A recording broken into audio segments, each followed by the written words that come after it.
Hi everybody, it is Carolina here from the Oak Bluffs Public Library, and thank you for joining me today for Cooking with Carolina.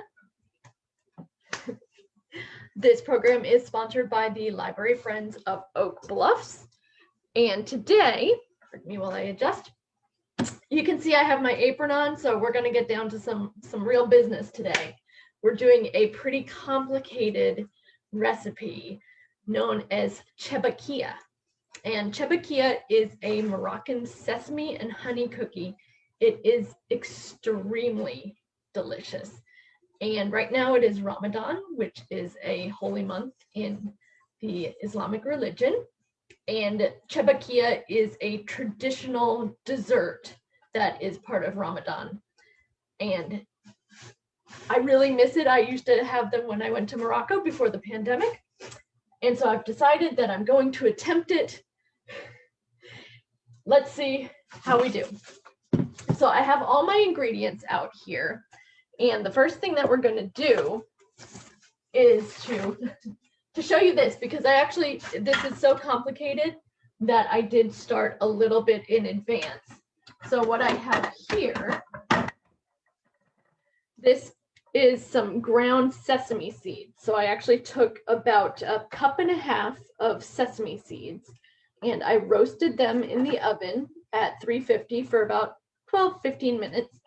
And then I put them in here, and then you ground them until they're kind of powdery, and then you grind them a little bit more until they almost will stick together a little bit from the moisture in there. So I did that already to put that aside because there's a lot going on here. So let us get underway. So first, we are going to combine our sesame seeds with our flour and our other ingredients in the big mixer, the stand-up mixer. I take this off just because I feel like it gets in the way when I'm trying to put the ingredients in there. And I noticed earlier, I've been trying to figure this out. It looks really bent, and I'm wondering, have I used it so intensely that I've actually been able to bend it, or is that how they always are? So what we have is 4 cups of flour.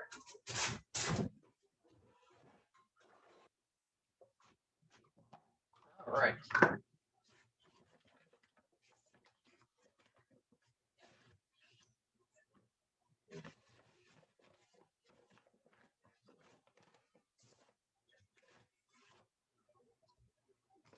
And I'm just using an all-purpose unbleached flour. There's 3.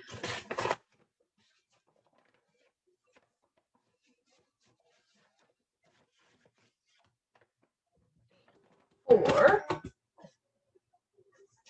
So we're also putting in the ground sesame.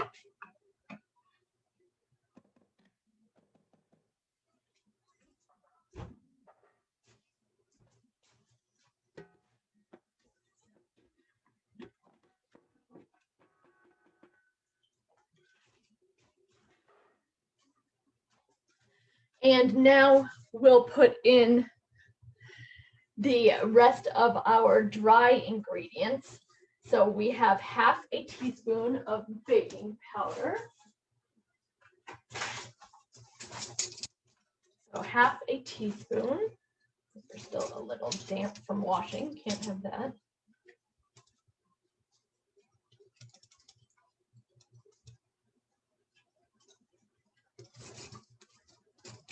Okay, so here's my 1/2 teaspoon.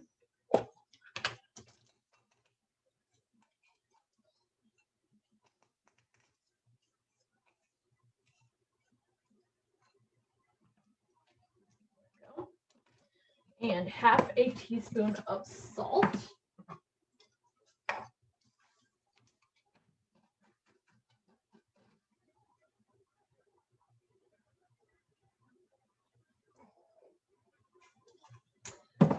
Okay.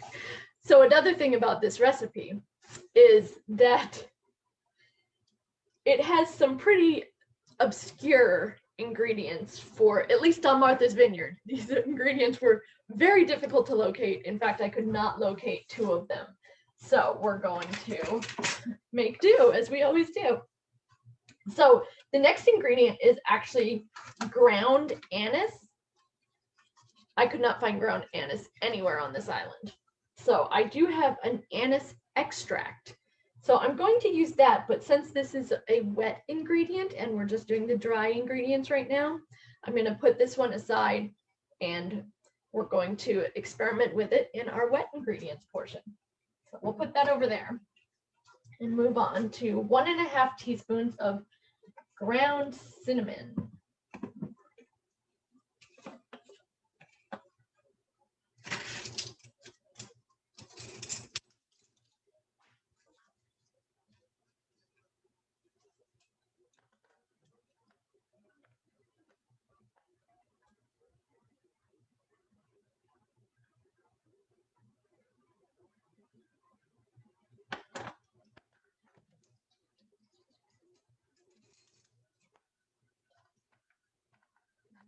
I guess I don't trust myself as much lately because I've started to use my measuring cups and spoons a little bit more.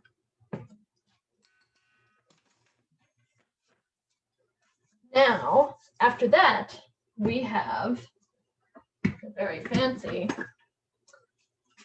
1/2 teaspoon of saffron threads crumbled to a powder. So I was able to get this cute little container of saffron threads. I had to get it at the grocery store. I did have some saffron that I had brought back from Morocco, but now that's all gone. I really like saffron. It's such an interesting flavor. And 1.5, or rather 1/2 teaspoon, half a teaspoon, even 1/2 teaspoon that's a large amount of saffron once you crumble it up. That is that's much more than I expected. So I'm kind of carefully putting it in my measuring spoon because saffron is very expensive and you don't want to waste it by getting it all over your counter like I am. So I'm going to take it and I measured it out sort of in the spoon, and now I'm just going to use my fingers to crumble it. And it will stain your fingers slightly, kind of like a turmeric will stain you. Ooh, there's that interesting smell. Okay, next is 1/2 teaspoon of turmeric.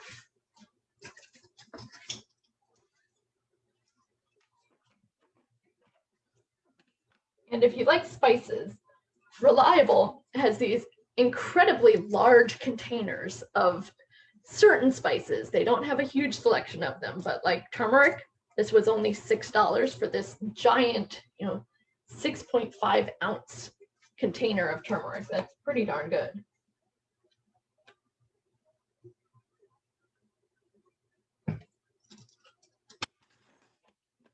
So the next ingredient is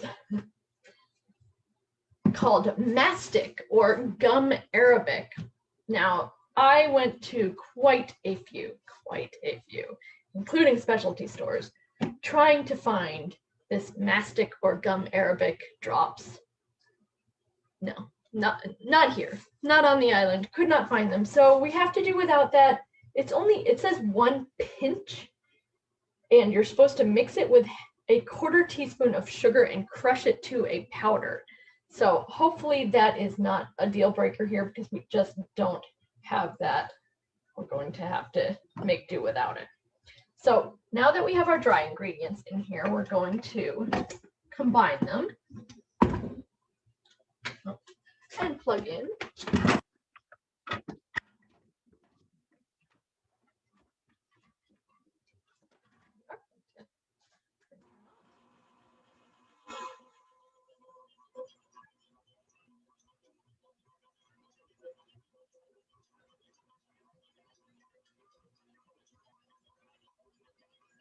Actually, I think I'm going to switch. I'm sure you can find turmeric in Manhattan without a problem. Steve, you found me. That's good because I can't answer you when I'm doing the show. So let's see. I wanted to switch my little contraption here. This guy, when I'm mixing my dries. We'll use the dough hook later. There we go. Now we're talking. Woo! Getting a little crazy there. Okay, so we're just going to mix up our dries here for just a minute, and we can prepare our wets while we're doing that.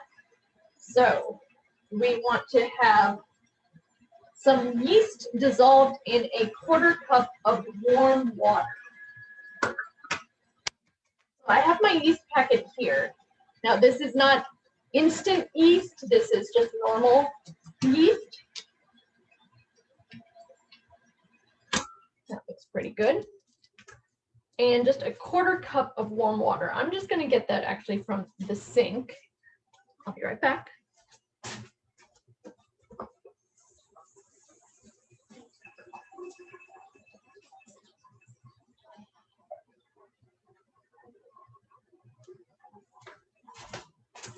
And a 1/4 cup is not much water.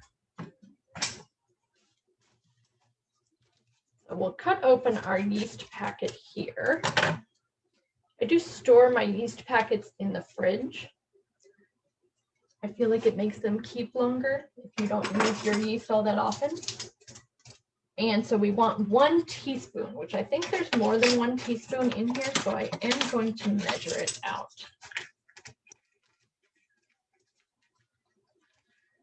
I'm correct. There is much more than 1 teaspoon in there.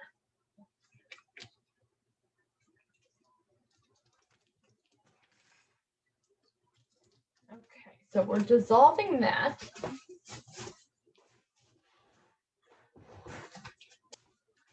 Get a little fork to mix it around in there.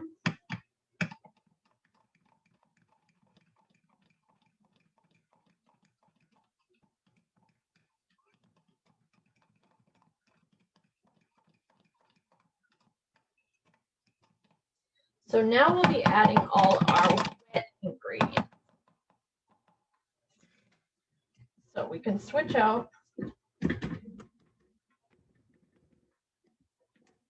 Take out our whisk attachment, and I'm going to leave the other attachment off for now while we add these other ingredients. I'm going to let this sit while I gather the other wets, which is an extra large egg,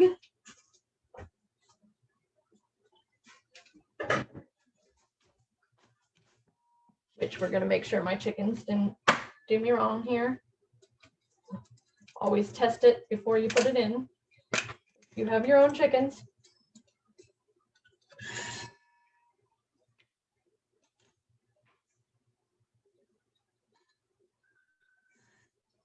Okay, it's fine. All right, so we'll put in the egg.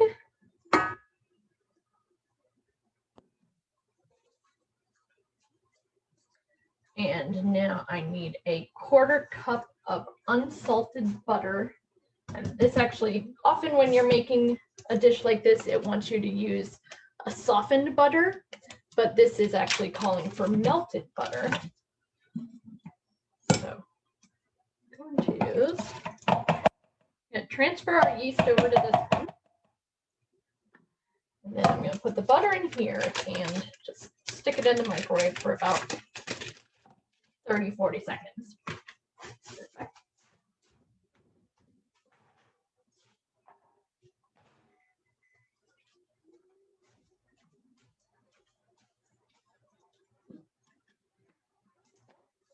Now we need some olive oil and a 1/4 cup of the olive oil.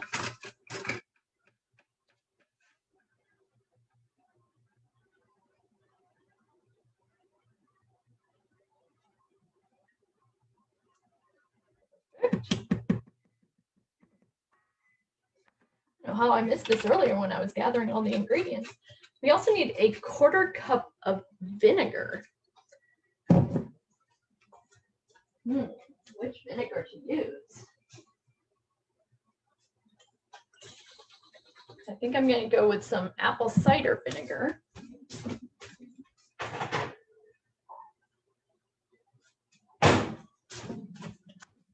Our butter looks pretty good here. Let me get a scraper.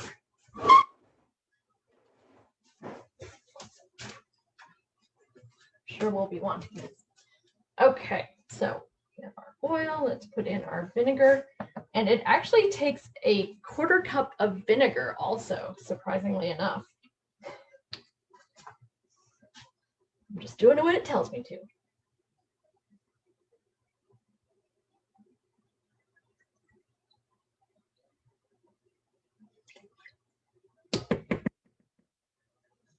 So this is my first attempt at ever making this particular kind of cookie. See how we do. Now we need a 1/4 cup of orange flower water. Another very difficult thing to try to find on the island. I was able to find, now that I'm seeing it compared to my 1/4 cup, I hope I have enough. I was able to find this orange blossom water, which I assume is the same as orange flower water, just a little fancier. So we're going to take that, and this is definitely a key ingredient. You can't skip this.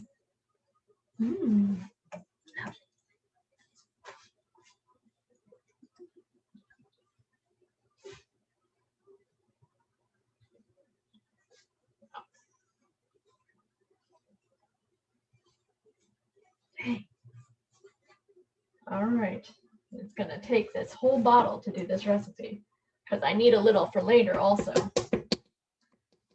I'm going to save the rest of that for later. I was able to do about a 1/4 cup. And now we have our yeast that has been, oh, well, here's our butter. Don't forget butter. Butter and oil. You know these are going to be good.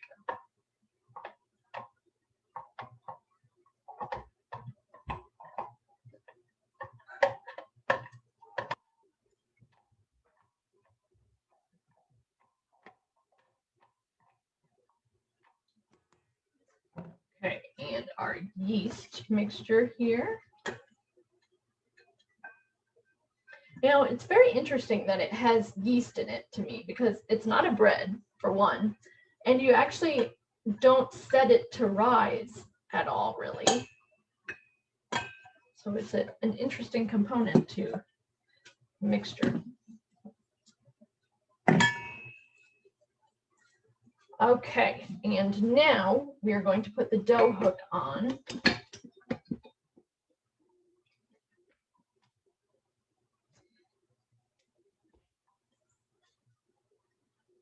And we're going to mix it until it gets to a Play-Doh consistency. I'll just mix everything slowly at first here.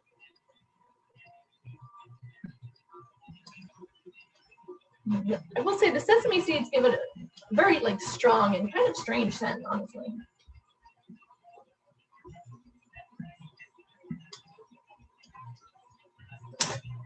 Now, while this is starting to do its thing, you can kind of tidy up your area.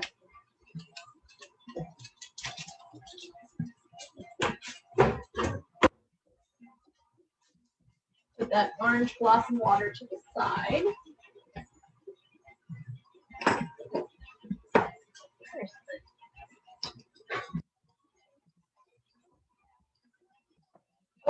You know what? I forgot the anise because we didn't have the dry anise. So let's see. It calls for 1½ teaspoons of ground anise. Take off the little protective top. So it's really hard to know how much that would be in liquid anise, and anise is a very strong flavor, kind of a licoricey, which I like licorice, but I don't want it to overpower what we're cooking. So I don't know. I think I'll just feel like this works. Squirt, squirt, woo! All right. That'll at least put some of the flavor in there. Hopefully not too much. extract, so I expect it's a little concentrated. Okay, so here we're getting to this sort of somewhat doughy consistency. We want it to be stiff but pliable. So let me see here. I'm going to take it out and actually get in there a little bit.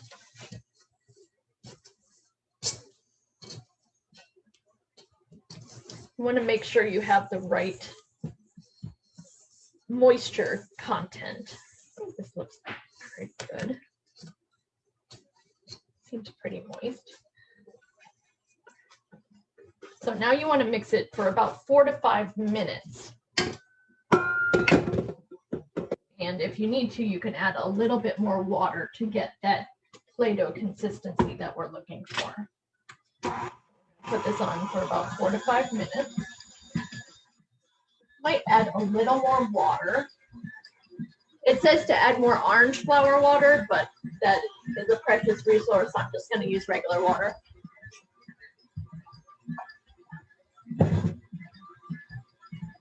So just have a little of that handy. Because you want it to form an actual dough. Right now it's kind of crummy.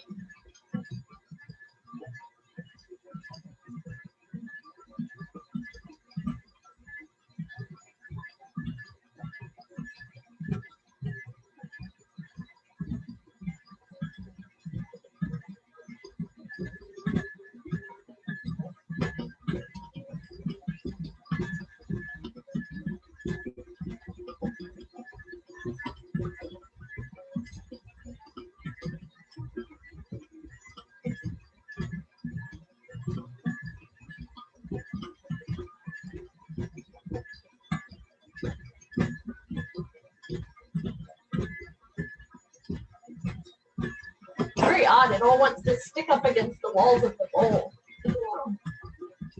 Don't injure yourself with it.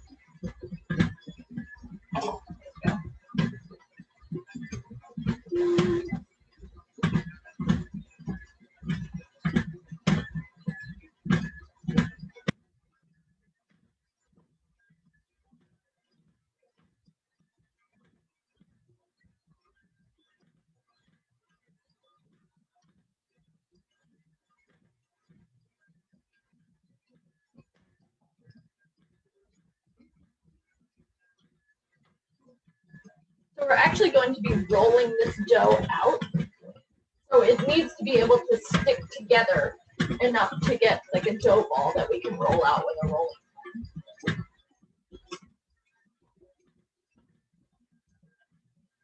I think because of the sesame seeds in it, it's very strange. It's almost like a nut butter.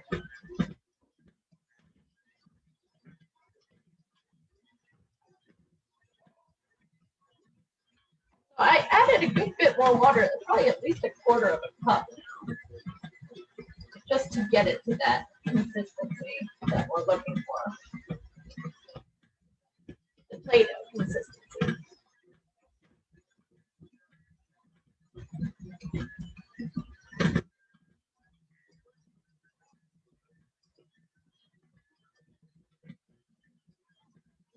It's not a dough that's going to stick to your hook. It doesn't have a lot of that stretchiness to it. It's much more crumbly. Okay, well, while that's finishing here, we can prepare for the next step, which is going to be rolling it out and cutting the dough. Oh, yes. Hi, Mohammed. Yes. Thank you for the good luck because I really need it this time.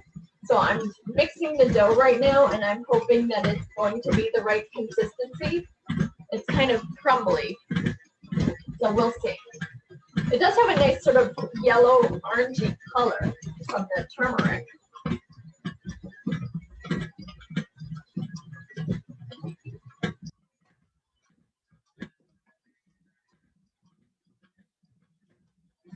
Yeah, it's getting to be more of like a cookie texture now, I would say. It's really mixing together to form a dough.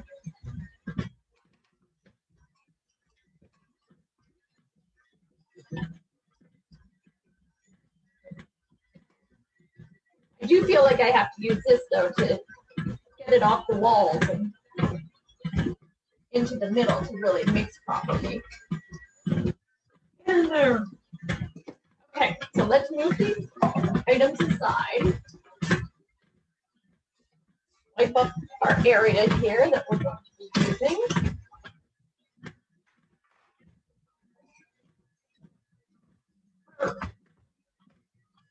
You want a nice big area where you can do your rolling. Adjust ever so slightly. Okay, so I would say this is almost ready for rolling out. And what we're going to do, it actually said, oh, I see a little spot of saffron in there. Just another minute or two.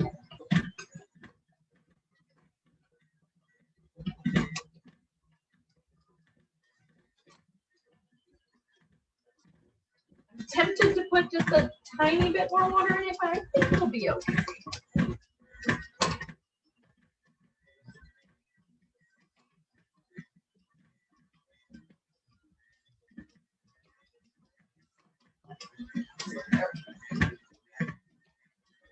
A little bit of floury bit.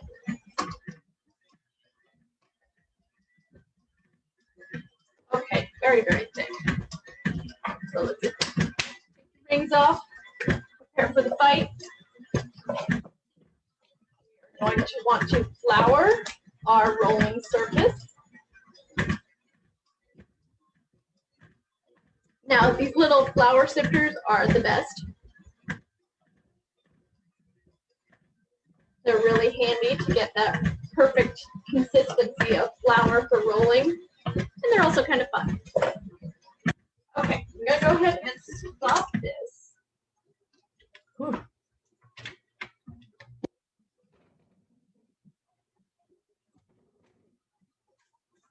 Remove our dough hook.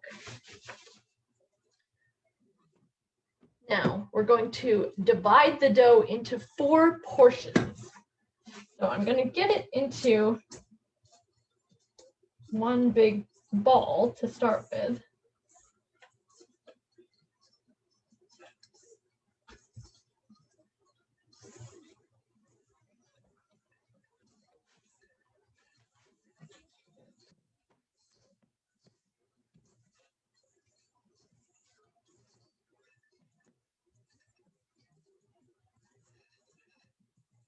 You know what it kind of reminds me of is the texture of peanut butter cookies. Got that kind of crumbly thickness to it. And you can see, I'm not sure if it comes across how yellow it is. Oh, we match. I've color coordinated to my cookies.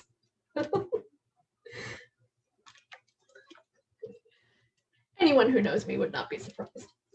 Okay, so let's see here. We're getting our big ball of dough all put together to divide into 4. So I'll kind of make a bit of a log. You can definitely feel that there's a bit of oil in there, helping to keep it together. Can't really smell the orange blossom yet. And you can see the kind of crumbly nature of it as parts of it fall away. Okay, I just want to get it to a point where I feel like I can divide it into 4 fairly evenly.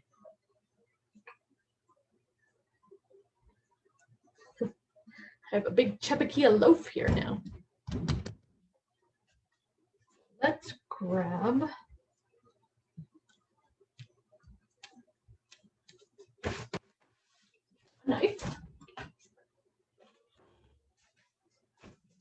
And you could also use one of the big pastry cutter things if you have one of those.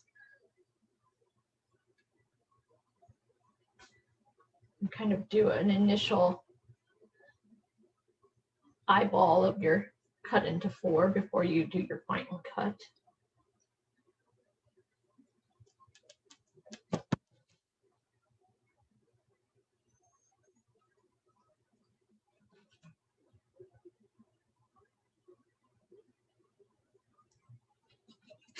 Okay. So now we've divided it into 4. Then we're actually told to shape it into a smooth mound, each of these. Okay. We will shape.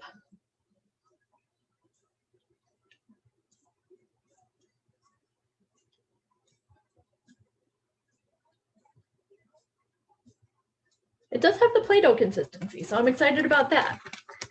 So now we want to put it in a plastic bag is what we're instructed to do.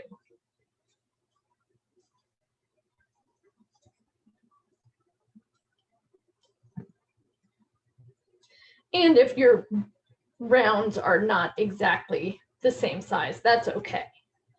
That's really not, you're not making a cake or something like that where everything has to be equal.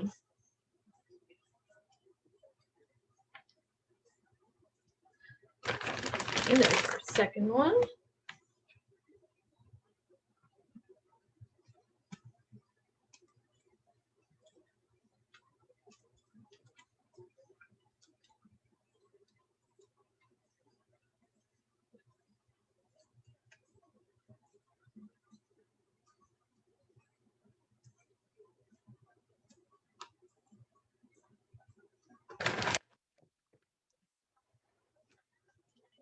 Lastly,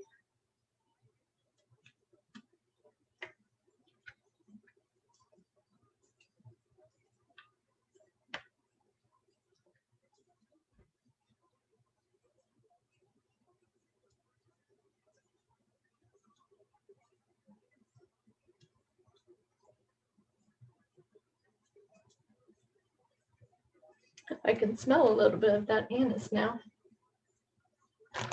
Okay, so I put all the rounds into a bag, and it's actually, it tells us that they should rest in the bag for 10 to 15 minutes. I'm not going to make y'all sit for 10 to 15 minutes while it rests, so we're going to skip that little bit. But some of it will rest for a little while longer than other parts. Make a little room and let it rest for a minute or 2.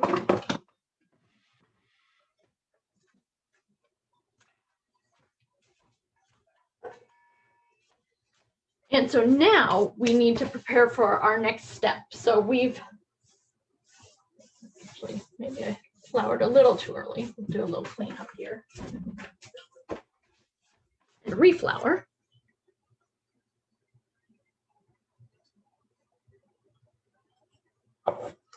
So what we're going to be doing is we're going to roll the dough out to about the thickness of a thin piece of cardboard. And then we have this fancy tool here, a pastry cutter, and we're going to use this to cut the design of the cookies.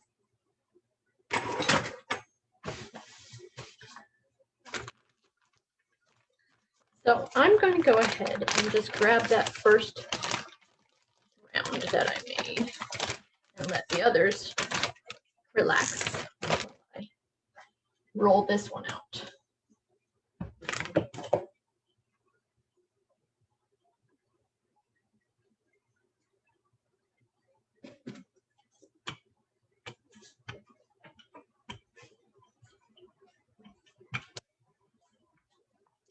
Now, rolling out dough is sort of an art in and of itself. I think everybody probably has their different method they use. You can see I use this like back and forth kind of method. Seems to work.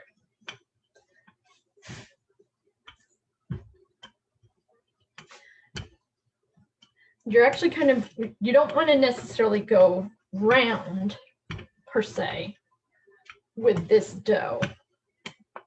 you want more of a rectangular shape. So we're going to go kind of wide and long.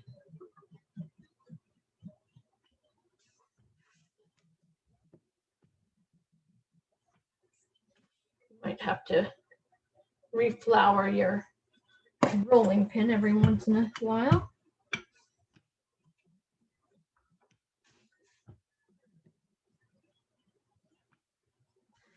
And you're going to want to be cutting rectangles about the size of your palm. So think about that when you're rolling it out.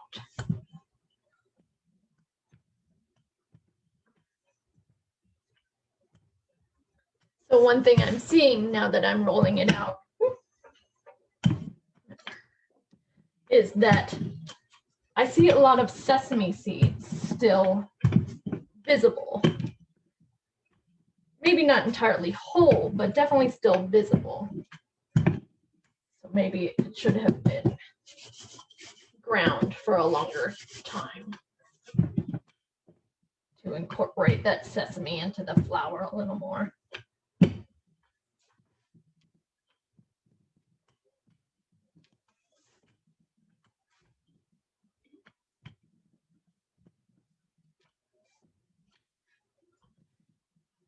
I'm trying to think about when I see, I've had Chebakia before, how thick it should be.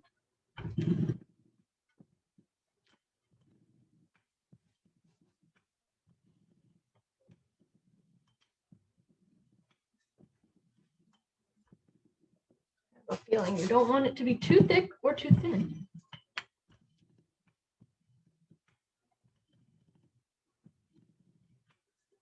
Okay. Let's stick with that. So now I have a tray prepared to put the finished cookies on once I'm done preparing them. And we will use our pastry cutter to cut dough into rectangles about the size of your palm. I have a pretty small palm, so I'll guesstimate that. So let's make a rectangle. Step one, about the size of my palm.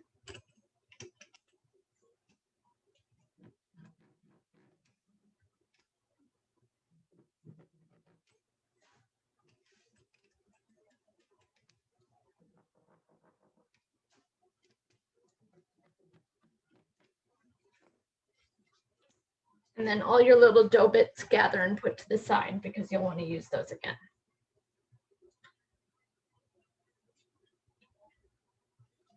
Okay, so you can see here, I have my rectangle.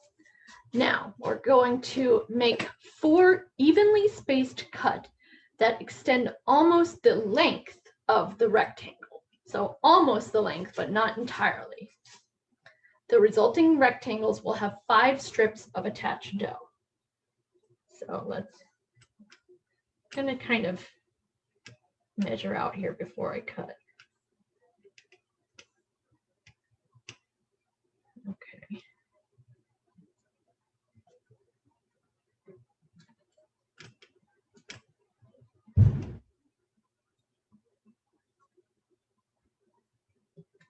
This pastry cutter is kind of fun to use.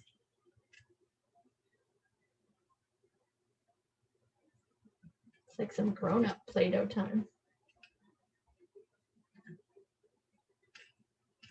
Okay, well, I did my best here with this. I'm gonna add just a little bit over here.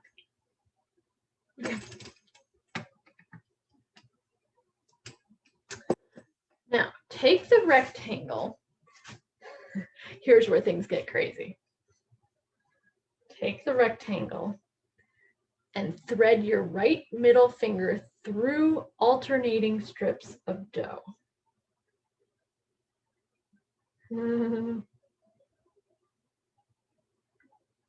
First, I recommend making sure that your strips will come apart. So, right middle finger, alternating strips of dough. Okay.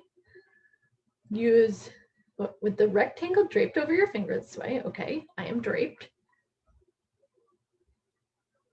Use your left hand to pinch together the outer corners that hang below your fingertip. Okay, there's an outer corner. And there's an outer corner.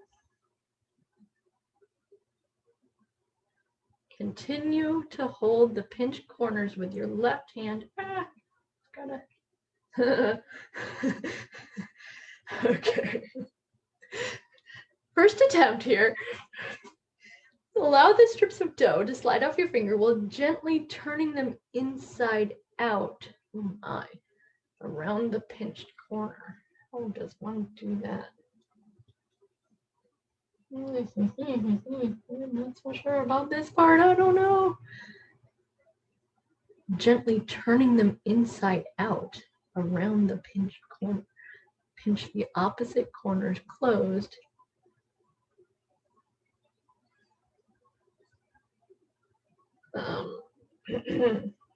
I kind of get the idea of it. It's very difficult.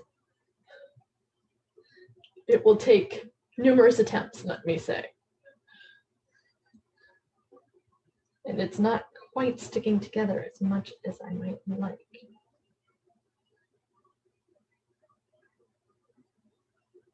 Well, like I said, it's going to take more attempts. We're going to put that as our first. It's kind of crumbling apart a little. Ooh, these are tough. I knew it would be. I think maybe I want to have a little water on hand to help the sides stick together. So I'm going to grab a little water. Just that I can wet my fingertips with. And maybe make it a little bigger because it was hard to deal with something that was quite so small. So, like I said, I have small hands. Maybe I'll use like a larger size palm as my guide.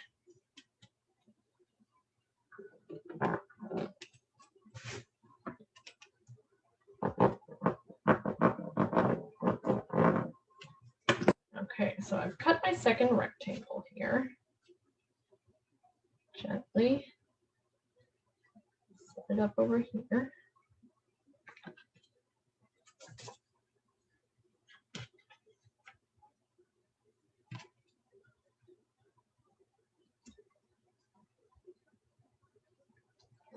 And now we'll cut our 4.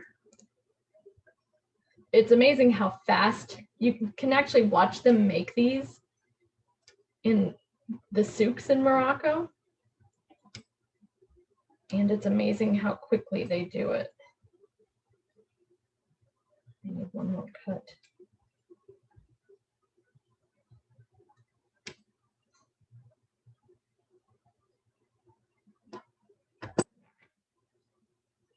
There we go.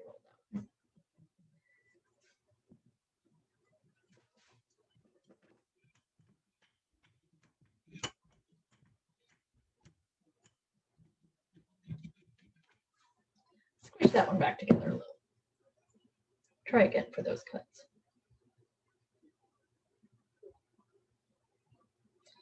I'm sure once you have experience, you can just completely eye this. I knew this was going to be challenging. Okay, so 4. So we want 1, 2, 3, 4. Okay, better. Now we take our rectangle, we thread our middle finger through, threading our middle finger. Okay. With the rectangle draped over your finger this way, use your left hand to pinch together the outer corners that hang below your fingertip. Now, I think that's where I'm confused. Do I hang? The corners are there. I use those. That's a corner.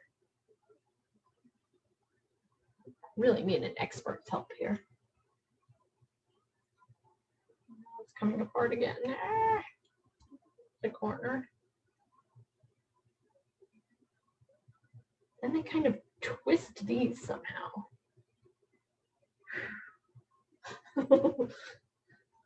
Attempt number 2. Yikes.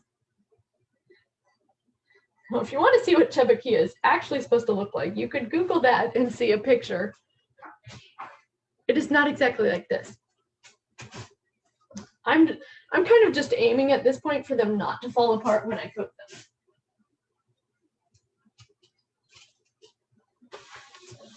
Definitely not going for an appearance here. All right, let's try again. So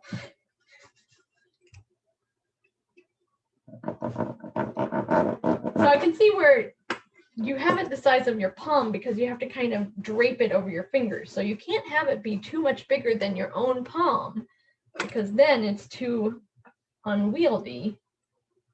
So I guess the size of your palm is also about the length of your middle finger.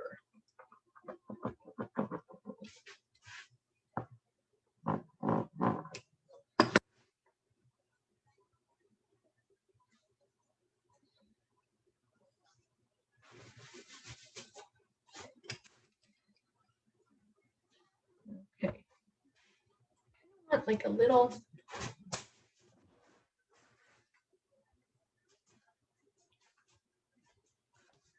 knife just to do my measuring, my eyeballing.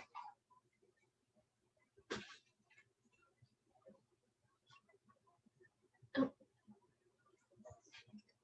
Yeah.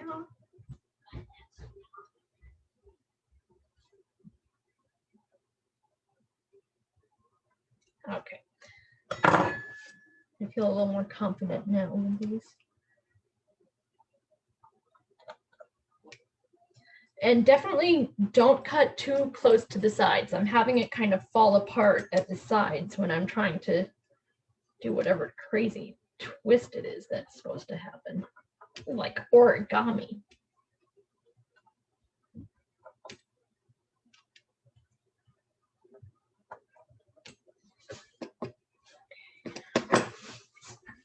And I'm not sure if the water really helped. It kind of made it a little harder to work with.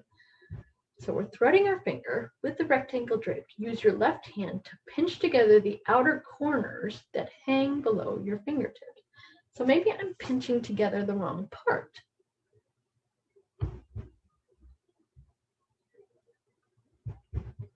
Okay, I'm going to try a different method here.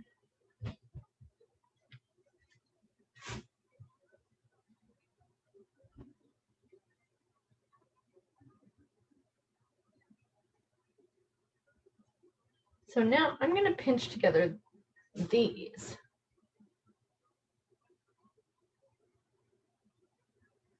That is the center flower shape. Slide off while gently turning them inside out around the pinched corner. Pinch the opposite corners closed once the dough is turned inside out.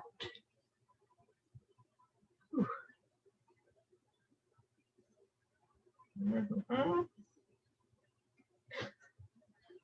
doesn't seem quite right.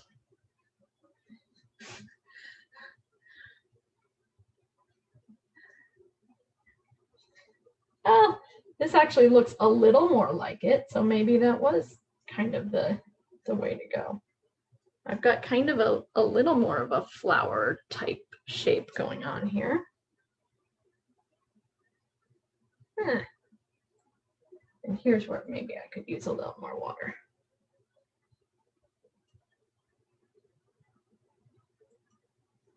So it's supposed to be kind of this flower shape with the center. I think we might have discovered one of the problems.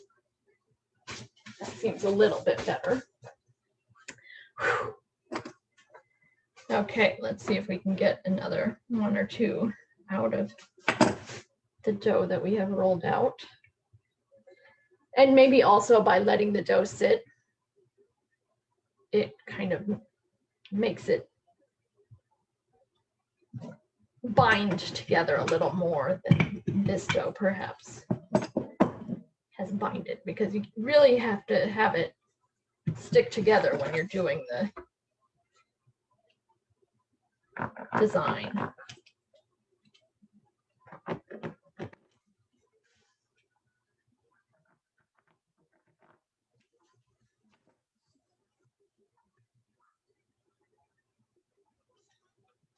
Palm size rectangle.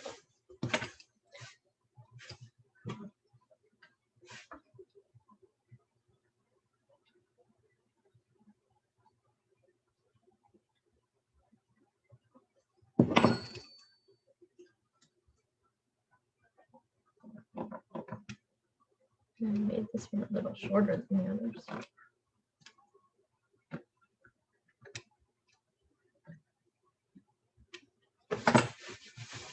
Okay, let's weave.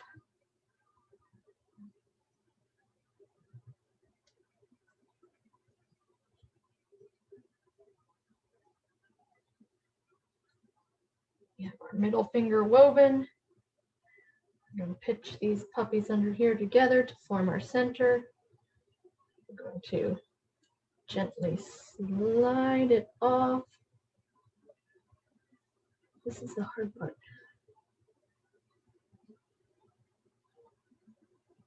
Gently turning them inside out around the pinched corner. Slide off. Gently inside out. Okay.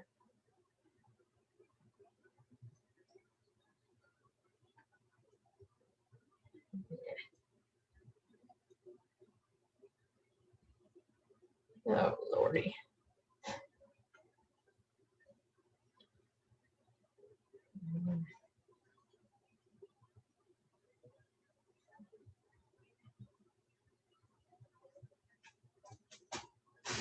They'll taste good, even if they don't look very good. Or at least they don't look like they're supposed to look. I'm not gonna give up though. I'll keep trying. Now, I don't really have enough dough left, I don't feel like, to do a decent sized rectangle. So I'm gonna take the dough I have left here and squish it up into a ball. I'm actually gonna add just a little bit of water because I feel like part of it could be that it's a little too crumbly, and that makes it more difficult to work with.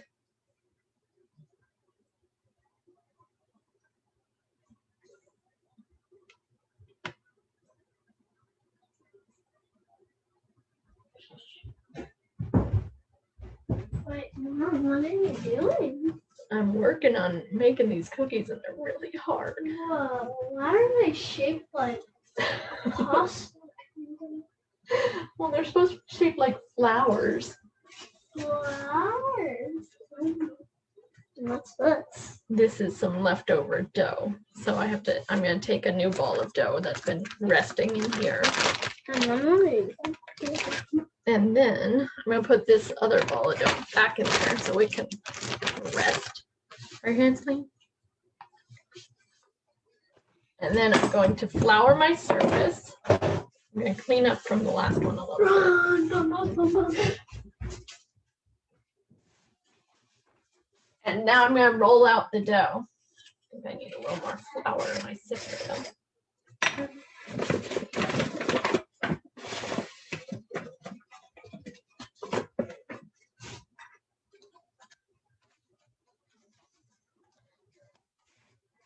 So another thing about Ramadan is they'll actually make, look at 522 for folding techniques. Yeah, I wish I could.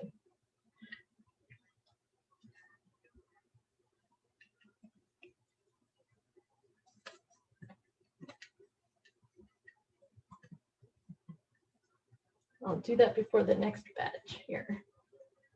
So I'm gonna roll out one more and then we'll move on to the next step. Okay.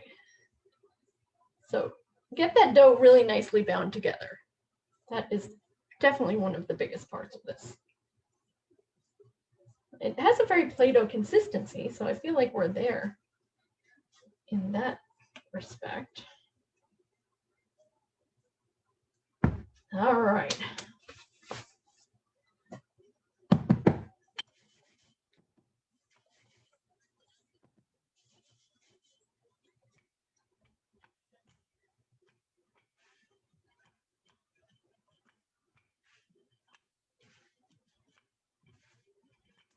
And it's also very like a pie crust where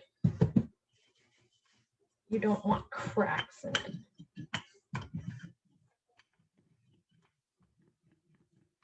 And that can really sometimes come down to the oil content or lard shortening.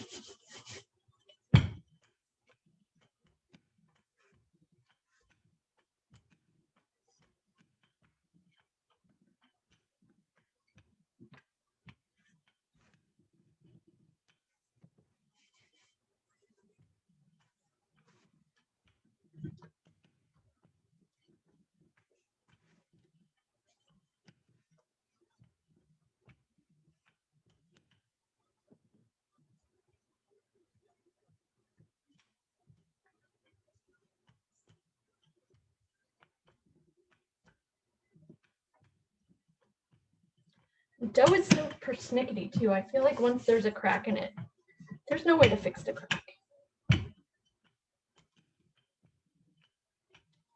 You can try to smush it back together, but it never seems quite the same. I don't know what is going on with this daggone rolling pin.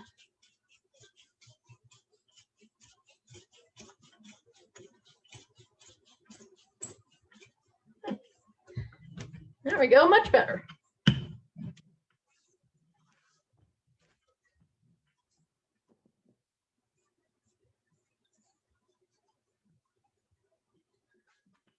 Running out of space here.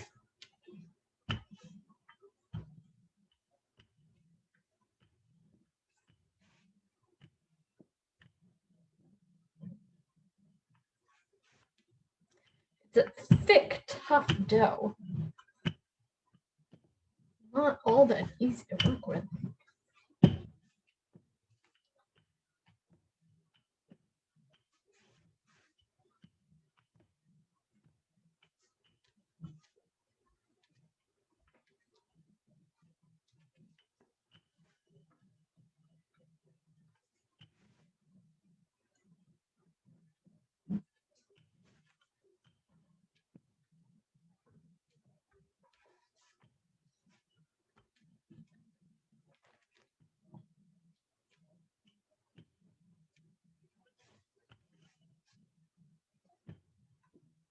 We're about to thin cardboard. Okay.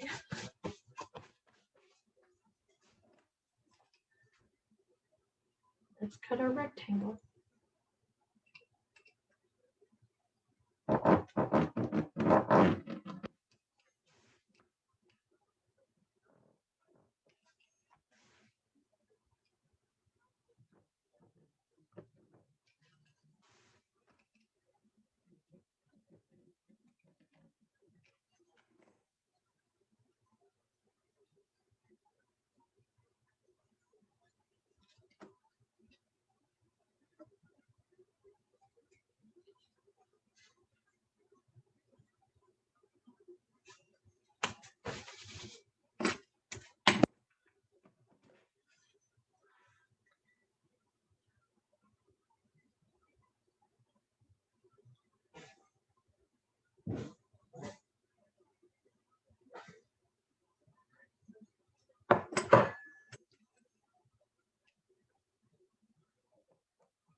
We have our middle finger. We have our draping.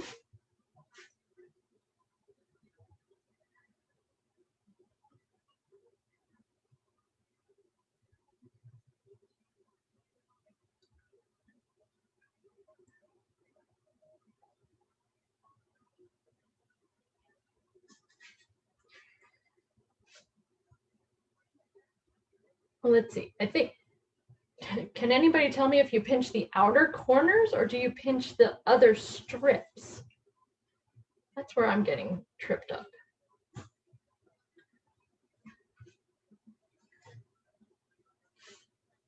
Now you're supposed to kind of,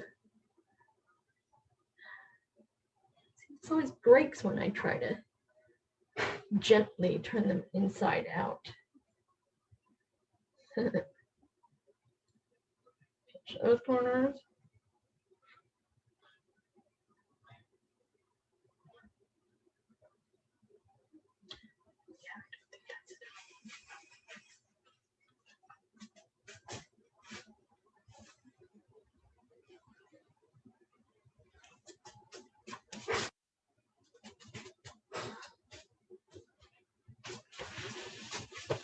It's really tough to have it stick together enough. Maybe I need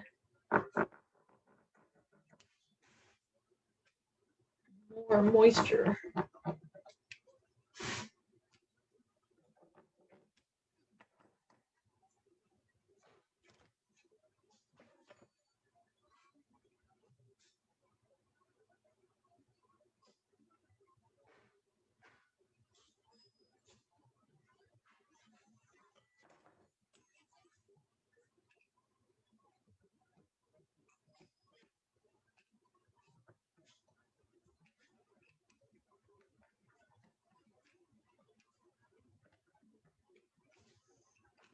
And making the dough is the easy part. This is the hard part.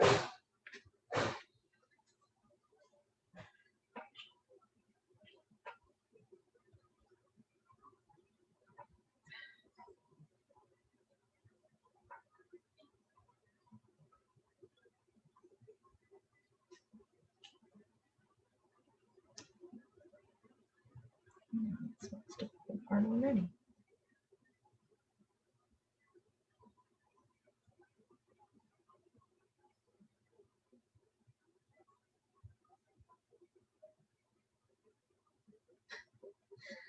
Oh my, yeah, this is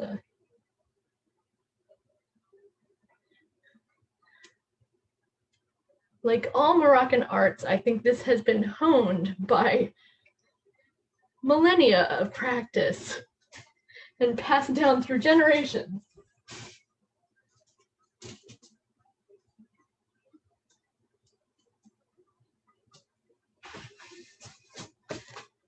But at least I'm trying.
It's a little like a butterfly. I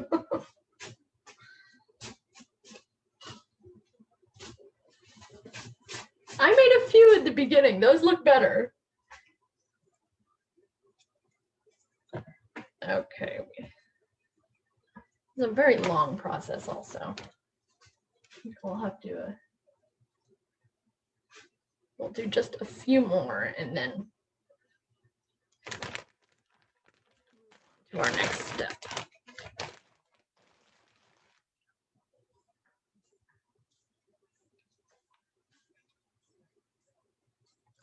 So they do seem to get quite a bit moisture from being in the plastic bag. And I'm hoping that will bode well for me as we move along here to round 3.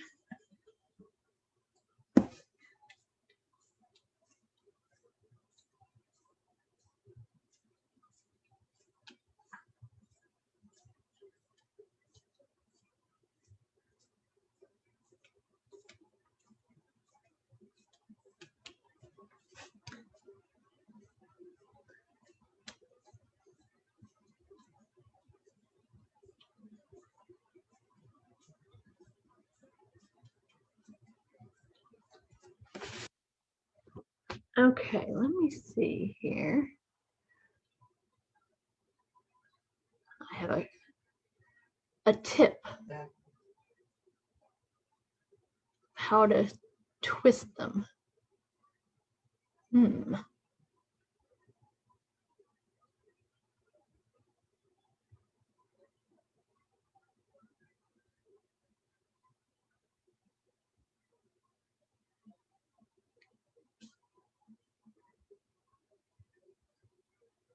Let's see, they put their thumb through.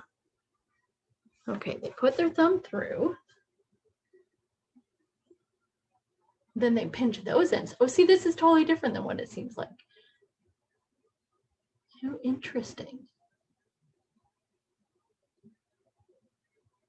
Still does look a bit more pliable too, and thinner. Okay, let's do this.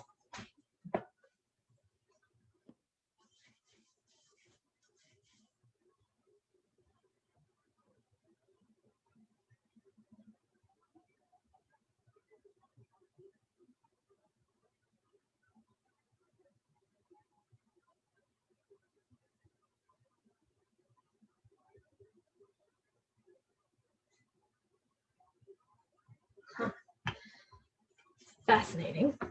So I'm watching a little tutorial on YouTube for how to twist them. And it's a little different than what the instructions are on my recipe. So we're going to try that. Maybe we'll have better luck.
Really make a Chebakia pie crust with this.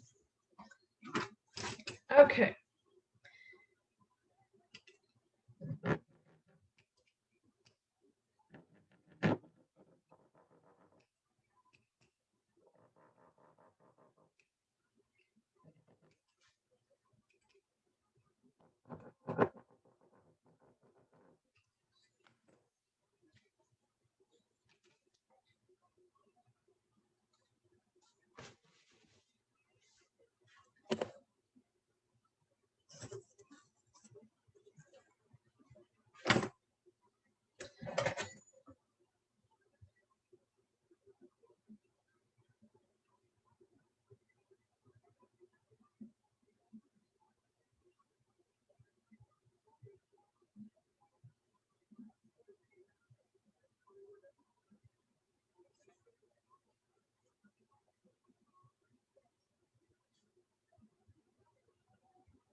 Okay, so now I'm gonna try the thumb method.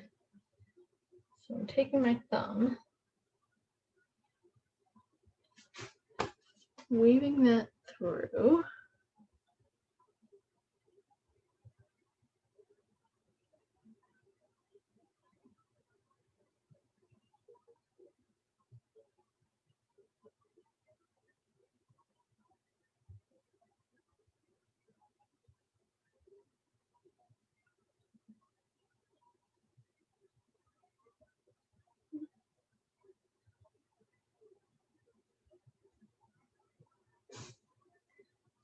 Now they take the sides and they pinch them together in the front, which was very different than what I was working on before. So we just do like the front corner is pinched. Then we slide it off, turning it in side out-ish, around there.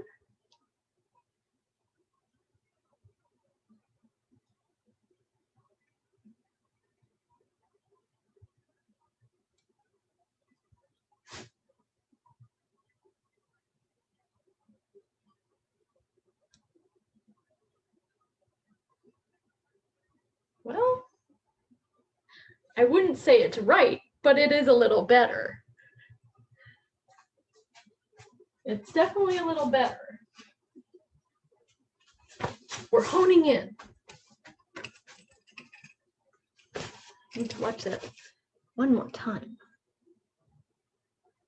Thank you, Steve, for this tip.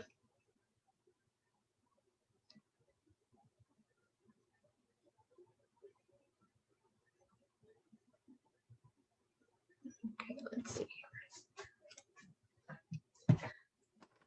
The video, it looks so thin. Dough. And he uses a much longer strip.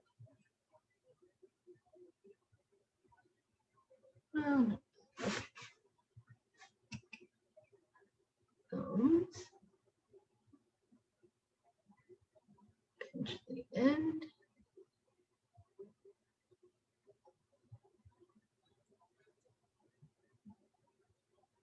You're kind of twisting. Okay. Maybe I'm trying to twist too much.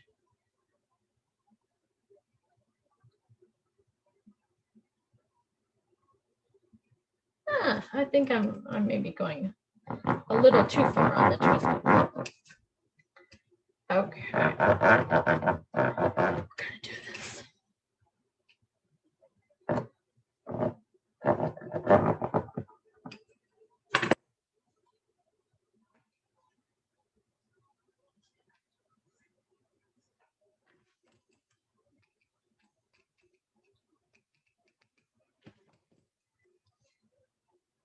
I'm sure once you practice, you can just eyeball these 4 cuts.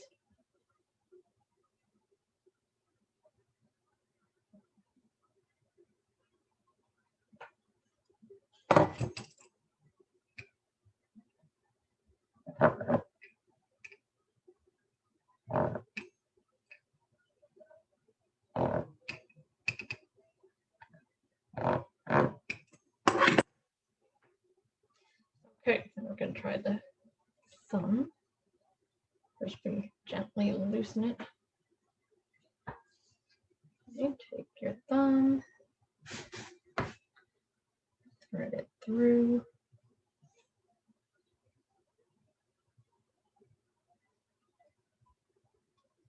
You can't make it too wide for your hand.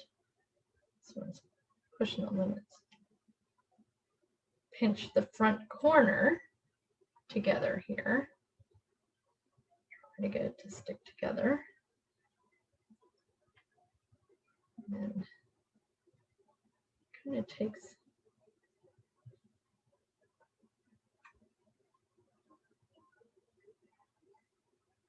turns it inside out like that. Ish. Then pinch the sides.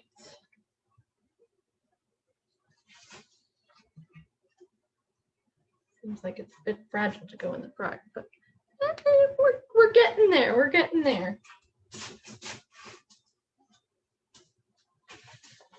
Definitely getting there. I think our dough needs a little more elasticity, which I'm not sure if that would come from maybe mixing it longer.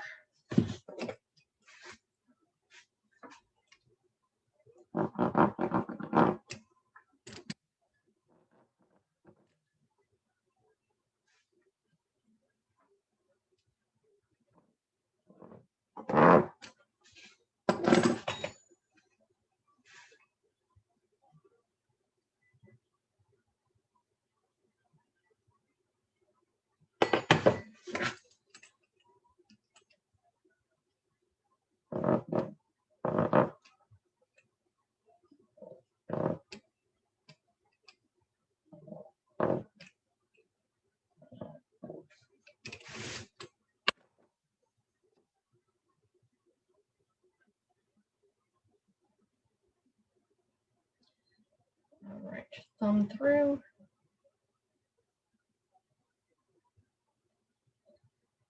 Pinch our end.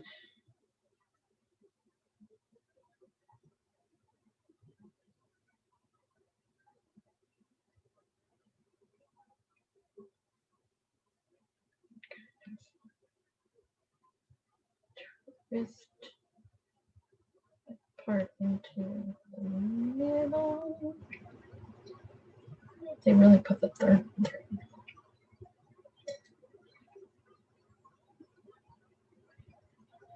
Oh boy. I think we got lost this one.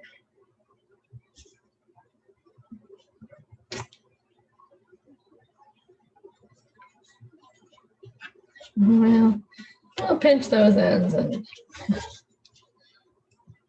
kind of twist it a little, make it look a little prettier. Yeah, good enough.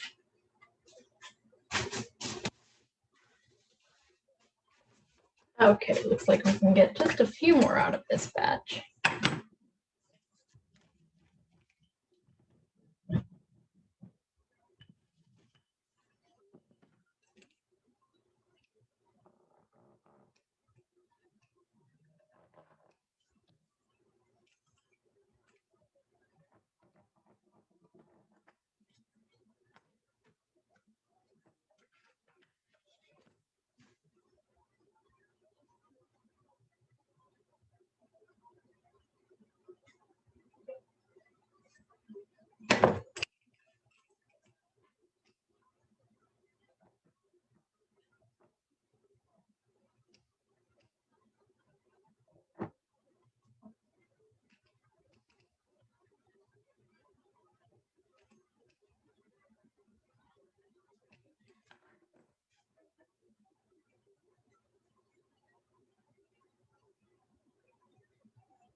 They're loosely correct. They're not too bad. Not too bad. I have one really good one. Exciting.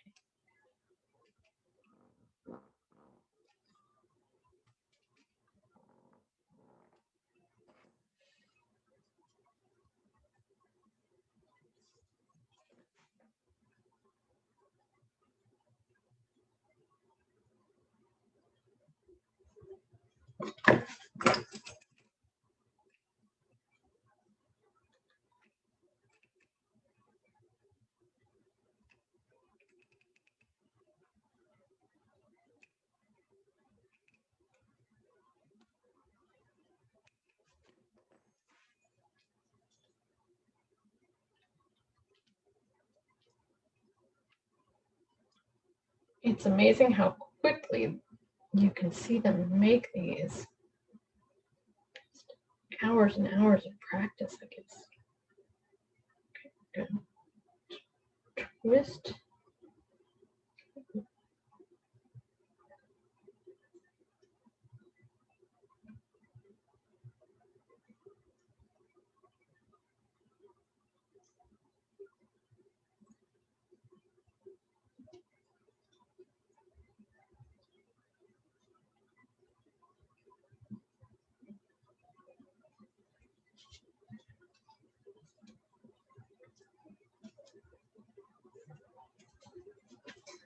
The inside out aspect I'm having trouble with because my dough breaks apart when I try to do that twist.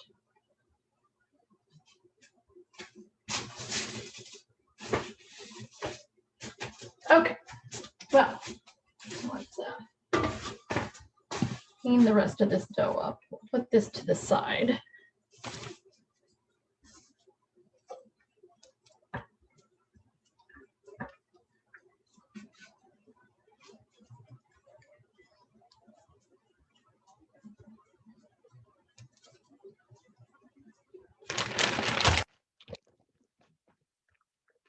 Seal the rest of our dough in our bag for now.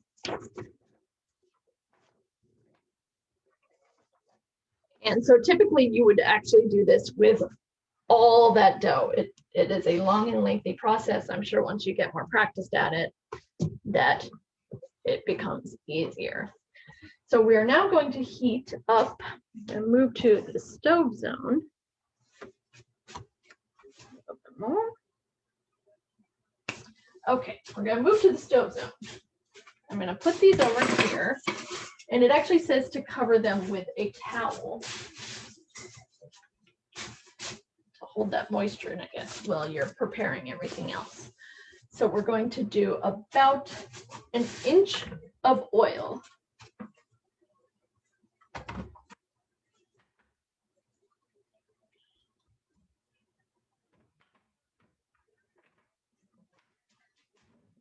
My hands are a little greasy from working with that dough. Go.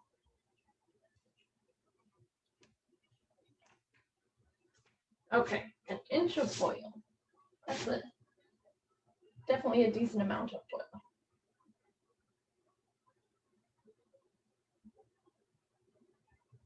Basically the whole thing.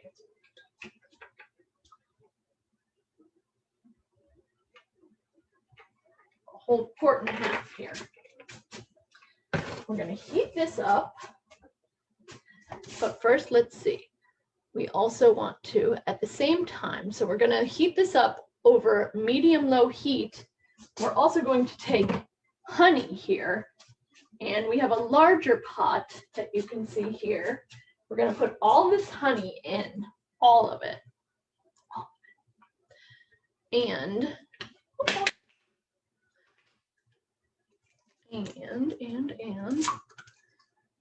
when honey is frothy but not bubbling until almost boiling, you add orange flower water and turn off the heat. Okay. So I'm going to start this heating up. It's very important that you don't want it too hot.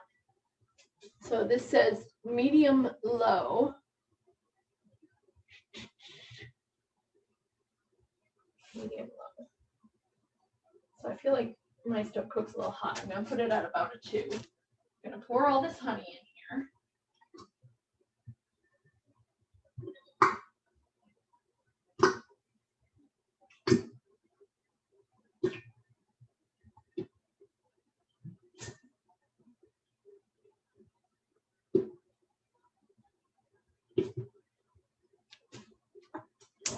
And start this heating up.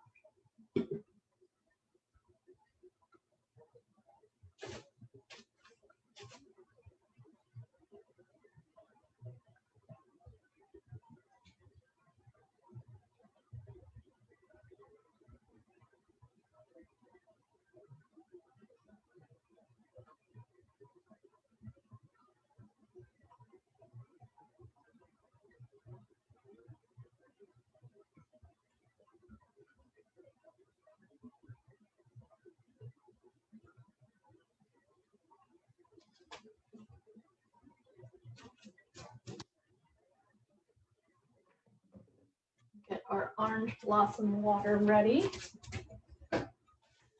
Now we also have over here that you can maybe see a little better now. We have another dish here where I've set up a strainer and a bowl. And this sort of an assembly line that we have going here. And also some whole sesame seeds that have also been toasted. That goes on at the end. We'll put them over here at the end.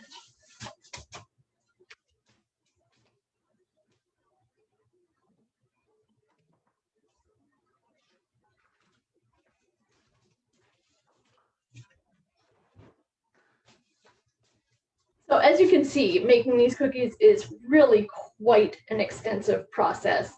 Typically, a group will work together making the cookies, and it takes pretty much all day. They make a huge batch of them, and then they eat that whole batch. It lasts pretty much the whole month of Ramadan.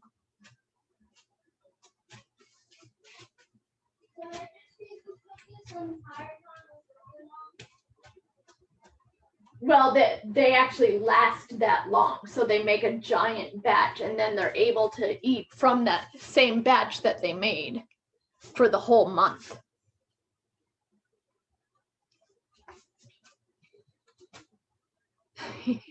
I know, it is a lot of honey. That's the best part, though. And when you're in Morocco, they have these huge, huge piles of these. And there are bees everywhere, just buzzing all around because there's so much honey everywhere. I actually heard a tourist once remark, he was like, ew, look at the flies.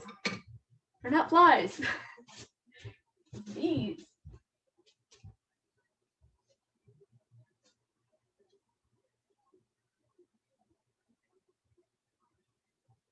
See, our honey's getting a little hot here, but I do not see any froth yet. Actually, I don't want to use that same one.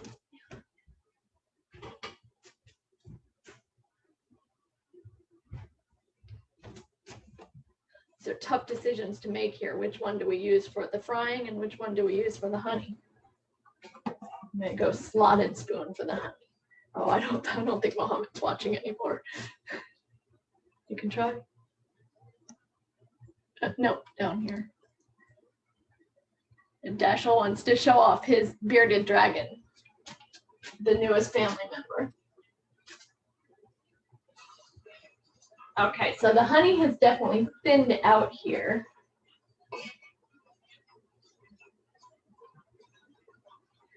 It's the goblin. You can't really see him very well. So the honey is thin, but it's not frothy yet.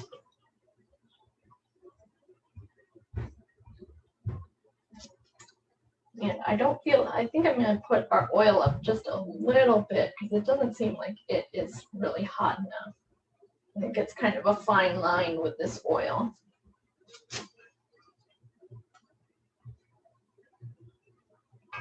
You want it to be hot enough, but you want it to cook slowly. So you can kind of do your little, not hot enough. We're going to bump that up. Bump it up.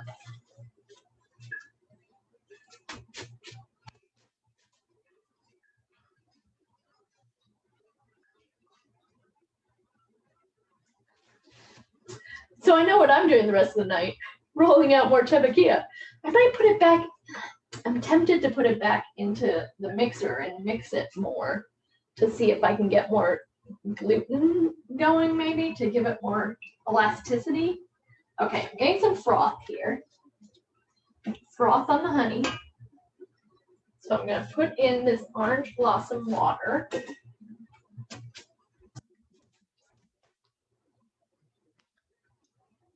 I can smell the honey too. Frothy but not bubbling. Add the orange flower water and turn it off. Okay. So I'm adding just the rest of the orange flower water and I'm turning this off. Ooh, it really frothed when I did that. Stirring it up here. Ooh, very frothy.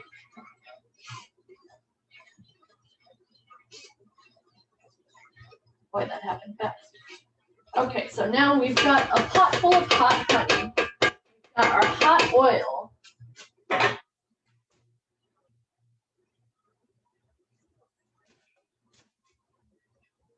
Still not hot enough.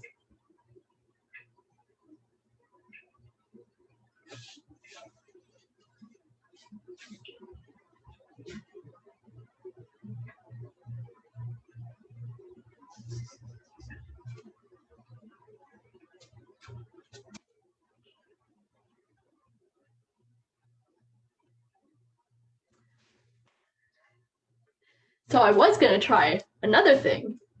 you like the bearded dragon? Let's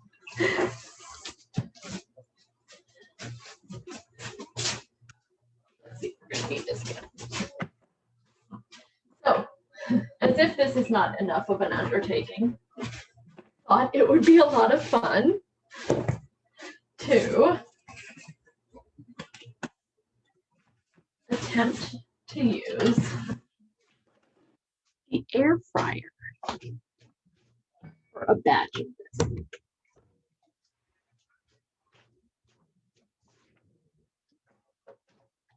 So one of the things I don't like about these cookies is that they are fried in a bunch of oil. So I thought we could try the air fryer and see how they turn out, because why not? Why not? This is what we do. Carolina's experimental kitchen.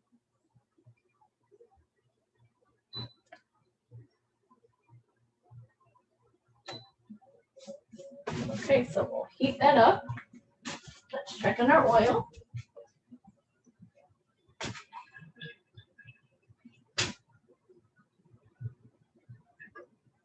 I guess maybe it's good. No, it's not really like. Oh, okay. Oh, this is good. Oh, I just heard it spat, so I think that's ready.